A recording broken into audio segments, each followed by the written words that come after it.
तो कैसे हैं मेरे प्यारे बच्चों। जैसा कि आप लोगों को पता है मेरे प्यारे बच्चों, अब 10th का एग्ज़ाम बहुत ही नज़दीक आ गया है मेरे प्यारे बच्चों। अब आप लोगों के पास समय इतना नहीं रह गया है मेरे प्यारे बच्चों। अगर मेरे प्यारे बच्चों आप ऑब्जेक्टिव से मेरे प्यारे बच्चों तैयारी करते तो आप बहुत अच्छा स्कोर कर सकते हैं मेरे प्यारे बच्चों। अगर यदि आपका ऑब्जेक्टिव अच्छा है मेरे प्यारे बच्चों तो इसके लिए मेरे प्यारे बच्चों आपको सारे सब्जेक्ट का ऑब्जेक्टिव देख लेना चाहिए मेरे प्यारे बच्चों। और आपको बता दूं मेरे प्यारे बच्चों, संस्कृत लगभग मेरे प्यारे बच्चों ये जो है क्लास 10th का मेरे प्यारे बच्चों 100 नंबर का होता है, जिसमें से ऑब्जेक्टिव जो होता है 50 नंबर का होता है मेरे प्यारे बच्चों। तो इसका भी संस्कृत का भी मेरे प्यारे बच्चों अहम रोल है उसमें मेरे प्यारे बच्चों। तो संस्कृत को देखना नहीं भूलिएगा मेरे प्यारे बच्चों। तो आज का जो हमारा ऑब्जेक्टिव जो बेसिस है मेरे प्यारे बच्चों वो संस्कृत पर ही है। तो चलिए मेरे प्यारे बच्चों संस्कृत के ऑब्जेक्टिव की ओर बढ़ते हैं मेरे प्यारे बच्चों। ये जो है मेरे प्यारे बच्चों PYQs प्रश्न, और आप लोगों को पता है मेरे प्यारे बच्चों PYQs प्रश्न मेरे प्यारे बच्चों बार बार पूछे जाते हैं। तो पहला जो है मेरे प्यारे बच्चों मंगलम पाठ से लिया गया है मेरे प्यारे बच्चों। और इसमें क्या पूछा जा रहा है, इसमें पूछा जा रहा है महान से भी महान मेरे प्यारे बच्चों, और अणु से भी अणु सूक्ष्म क्या है। अणु से का मतलब होता है मेरे प्यारे बच्चों छोटा से छोटा, ठीक है मेरे प्यारे बच्चों। और महान से महान का मतलब बड़ा से बड़ा, ठीक है मेरे प्यारे बच्चों। कौन होता है मेरे प्यारे बच्चों, वो होता है आत्मा। अब अगला जो है मेरे प्यारे बच्चों पाटलिपुत्र वैभवम मेरे पाठ से लिया गया है मेरे प्यारे बच्चों। सिखों के 10वें और अंतिम गुरु कौन थे मेरे प्यारे बच्चों, और उनका जन्म कहाँ हुआ था मेरे प्यारे बच्चों। तो वो जो थे मेरे प्यारे बच्चों गुरु गोविंद सिंह थे, और उनका जन्म मेरे प्यारे बच्चों पटना में हुआ था, ठीक है मेरे प्यारे बच्चों। सिखों के 10वें गुरु कौन थे मेरे प्यारे बच्चों, गुरु गोविंद सिंह थे मेरे प्यारे बच्चों, और उनका जन्म हुआ था मेरे प्यारे बच्चों पटना में। ये सारे के सारे मेरे प्यारे बच्चों PYQs हैं।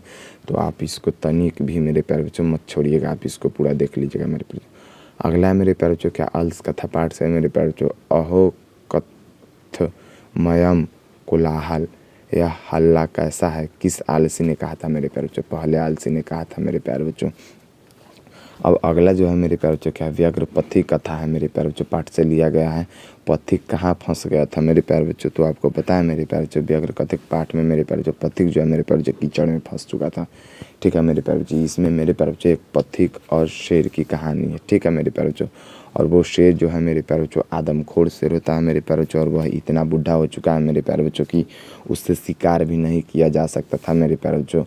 तो वह कंगन के लालच देकर मेरे प्यारे बच्चों इंसान को अपने पास बुला लेता है, और वह उसे खाने का जिद करने लगता है मेरे प्यारे बच्चों।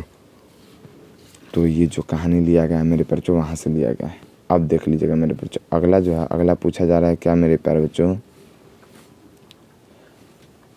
रामायण चित्रकूट के पास मेरे प्यारे बच्चों इसमें पूछा गया था मेरे प्यारे बच्चों कि अगला जो है मेरे बच्चों देखिएगा संस्कृत साहित्य लेखिका है मेरे प्यारे बच्चों, पाठ से लिया गया। आधुनिक काल का सबसे प्रसिद्ध संस्कृत लेखिका कौन है मेरे प्यारे बच्चों, पंडित क्षमा राव, ठीक है मेरे प्यारे बच्चों। अगला है स्वामी दयानंद मेरे प्यारे बच्चों, वहाँ से लिया गया। स्वामी दयानंद की मृत्यु कब हुई थी मेरे प्यारे बच्चों, 1883 ईस्वी में मेरे प्यारे बच्चों। कब हुआ था मेरे प्यारे बच्चों, 1883 ईस्वी में मेरे प्यारे बच्चों उनका मृत्यु हो चुका था मेरे प्यारे बच्चों। अब चलिए मेरे प्यारे बच्चों अब हम लोग आगे बढ़ते हैं और देखते हैं मेरे प्यारे बच्चों क्या अगले जो प्रश्न आने वाले हैं मेरे प्यारे बच्चों वो कैसे प्रश्न आने वाले हैं मेरे प्यारे बच्चों। मेरे प्यारे बच्चों इसमें ऐसा नहीं है कि एक पार्ट से लिया गया मेरे प्यारे बच्चों। ये जो ऑब्जेक्टिव है मेरे प्यारे बच्चों ये मिक्स ऑब्जेक्टिव है मेरे प्यारे बच्चों। और ऐसे ही ऑब्जेक्टिव मेरे प्यारे बच्चों आप लोगों को एग्जाम में देखने को मिलेगा मेरे प्यारे बच्चों, क्योंकि सबसे ज़्यादा वेटेज जो रहता है मेरे प्यारे बच्चों वो रहता है मेरे प्यारे बच्चों ऑब्जेक्टिव का, ठीक है मेरे प्यारे बच्चों। यानी 50 नंबर के आपके मेरे प्यारे बच्चों तो सिर्फ ऑब्जेक्टिव ही हो जाते हैं ना मेरे प्यारे बच्चों। अब चलिए अब हम लोग हमारा अगला स्क्रीन अगला जो क्वेश्चन है मेरे प्यारे बच्चों दिख रहा है संधि का है मेरे बच्चों। संधि में किनका मेल होता है मेरे प्यारे बच्चों, आपको पता नहीं चाहिए मेरे प्यारे बच्चों वर्णों का मेल होता है। दूसरा समास है मेरे प्यारे बच्चों लंबोदर में कौन सा समास है मेरे प्यारे बच्चों, बहुव्रीहि समास है। लंबोदर में कौन सा समास होता है मेरे प्यारे बच्चों, बहुव्रीहि समास होता है। ये आपको भी पता है मेरे प्यारे बच्चों लंबोदर में कौन सा समास होता है मेरे प्यारे बच्चों, बहुव्रीहि। और आप लोगों को पता होना चाहिए मेरे बच्चों संस्कृत जो होता है मेरे प्यारे बच्चों 100 नंबर का होता है। कितने नंबर का होता है मेरे भाई, 100 नंबर का होता है, जिसमें से आपको 50 मेरे प्यारे बच्चों ऑब्जेक्टिव करके ही आने होते हैं मेरे प्यारे बच्चों। और 50 ऑब्जेक्टिव कर देते हैं मेरे प्यारे बच्चों तो चांसेस मेरे प्यारे बच्चों ज़्यादा बच जाते हैं, ठीक है मेरे प्यारे बच्चों। अब चलिए मेरे प्यारे बच्चों हम अगले प्रश्न की ओर बढ़ते हैं। अगला जो हमारा प्रश्न है मेरे प्यारे बच्चों आप लोगों को स्क्रीन पर दिख रहा होगा मेरे प्यारे बच्चों। जैसा कि आप लोग देख पा रहे हैं मेरे प्यारे बच्चों समास में मेरे प्यारे बच्चों लंबोदर में कौन सा समास है मेरे प्यारे बच्चों, तो लंबोदर में बहुव्रीहि समास है मेरे प्यारे बच्चों। अगला जो हमारा प्रश्न है मेरे प्यारे बच्चों, उपस्वर्ग प्रत्यय मेरे प्यारे बच्चों व्याकरण के रचनाकार कौन है मेरे प्यारे बच्चों? तो पनिनी है मेरे प्यारे बच्चों व्याकरण के रचनाकार। अगला है मेरे प्यारे बच्चों शास्त्रकारा। न्याय दर्शन के प्रवर्तक कौन है मेरे प्यारे बच्चों? न्याय दर्शन के जो प्रवर्तक है मेरे प्यारे बच्चों गौतम बुद्ध है। ठीक है मेरे प्यारे बच्चों। अगला प्रश्न है मेरे प्यारे बच्चों, स्क्रीन पर देख पा रहे हैं मेरे प्यारे बच्चों, वेद के कितने अंग हैं मेरे प्यारे बच्चों? वेद के अंग पूछने का मतलब है मेरे प्यारे बच्चों वो वेद के प्रकार जानना चाह रहा है मेरे प्यारे बच्चों। ठीक है मेरे प्यारे बच्चों, वेद के जो अंग है मेरे प्यारे बच्चों वो वेद के अंग कितने हैं मेरे प्यारे बच्चों? तो आपको बताना चाहिए वेद जो होते हैं वेद के 6 अंग है मेरे प्यारे बच्चों।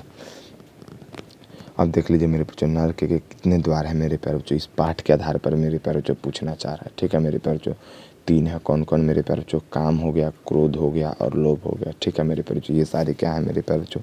ये सारे नर्क के द्वार है। ठीक है। अगला पूछा जा रहा है मेरे प्यारे बच्चों, क्या सत्य की विजय होती है या असत्य की? तो मेरे प्यारे बच्चों आपका राइट आंसर जाएगा मेरे प्यारे बच्चों सत्य की। ये जो है ये अलग प्रश्न है मेरे प्यारे बच्चों, किसकी विजय नहीं होती है मेरे प्यारे बच्चों?